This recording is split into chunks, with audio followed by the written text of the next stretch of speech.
Class 7 এর 2.1 এর find the product এই অঙ্কটা আজকে দেখব কিভাবে হয়। তো কি লিখেছে এখানে 6 × 2/3।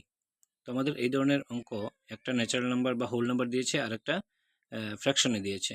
তো আমাদের আগে জানতে হবে কি একটা ফ্র্যাকশনের উপরেরটাকে কি বলে, নিউমারেটর বলে, নিউমারেটর, আর নিচেরটাকে বলে ডিনোমিনেটর, ডিনোমিনেটর। ঠিক আছে, এখন যদি নিউমারেটর যদি বড় হয়ে যায় 2 আর ডিনোমিনেটর ছোট 1, তাহলে এটাকে বলে কি, এটাকে কি ফ্র্যাকশন বলে, এটাকে বলে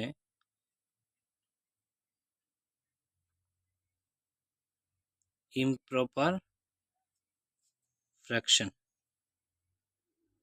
আর যদি উপরের মানে নিউমারেটর ছোট আর ডিনোমিনেটর বড় হয় তাহলে এটাকে বলে প্রপার ফ্র্যাকশন।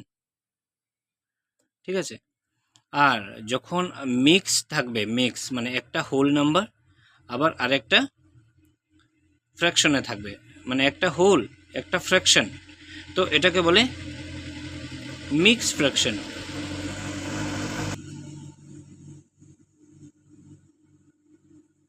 এটাকে বলে মিক্স ফ্র্যাকশন। তো আমাদের এই ফ্র্যাকশনের এই তিনটা পার্ট আমাদের মনে রাখতে হবে।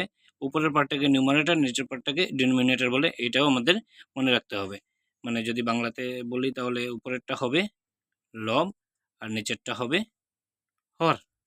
ঠিক আছে, তো এখন আমরা কি করব, যখন একটা সিঙ্গল নাম্বার থাকে তখন আমরা ধরে নিই যে ওই নাম্বারটা নিউমারেটরে আছে। তো নিউমারেটরে এটা 6 আছে, তার মানে ডিনোমিনেটরে কত আছে, 1 থাকবে, 1, এটা 1ই থাকবে। যদি সিঙ্গল নাম্বার থাকে তাহলে আমরা ডিনোমিনেটর 1 হিসেবেই ধরি। তারপরে কি আছে, পরের যে ফ্র্যাকশনটা আছে যেভাবে আছে সেইভাবে লিখে নিব। এখন আমরা কি করব, এখন এই যে 3 1 যা 3 একে 3 আর 6 2 যা মানে 6 2 12।